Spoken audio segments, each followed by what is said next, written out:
If you watched the Rubik's Nations Cup at the World Championships, you might have seen some people with a Taiwanese flag and or even a sign saying "Let Taiwan be Taiwan." And you might not know what's going on, so let me explain.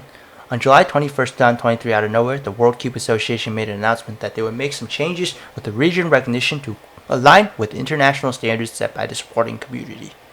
With this, there are three changes made with region recognition. Hong Kong became Hong Kong, China, Macau became Macau, China, and Taiwan became Chinese Taipei. In addition, the Taiwan flag would be replaced with the Chinese Taipei flag. Most keepers from these regions were very unhappy with this change and thus made it publicly known. The Taiwan Cube Association even put out a post on social media stating that they were actively against this change. In fact, even the Taiwanese government was not happy and got involved. The Foreign Ministry of Affairs publicly addressed their opposition to the name change and tried to ask for the WCA to change it back, but the WCA did nothing. Obviously, there are politics involved here with whether these regions belong to China or not, but that's not what I'm here to talk about. I'm here to talk about how the WCA is doing this for quote-unquote aligning international standards set by the sporting community, when in reality, that probably isn't the case.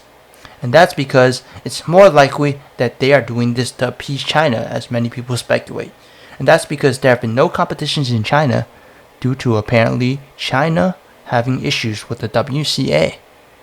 China apparently doesn't recognize WCA as an, approved organization, so WCA cannot have any competitions there. In fact, there's actually evidence of the possibility of this as seen at the Rubik's Cube World Championships, which just took place. We're going to be taking a look at the flag bearing ceremony. So the first thing you might be thinking is there's no Taiwan flag or Chinese Taipei flag, and that's probably what I'm going to be mentioning. Well, that is true, as Taiwanese competitors refuse to hold the Chinese Taipei flag.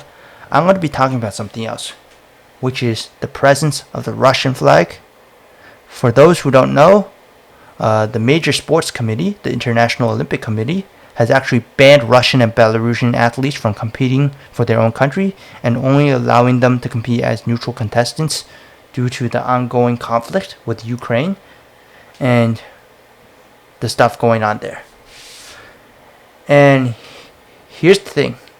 If the WCA truly wants to quote unquote align with international standards set by the sporting community, why are they drastically doing something different in this situation? This video was sponsored by thecubicle.com. Use code CUBE, CEWB, at checkout for 5% off all orders.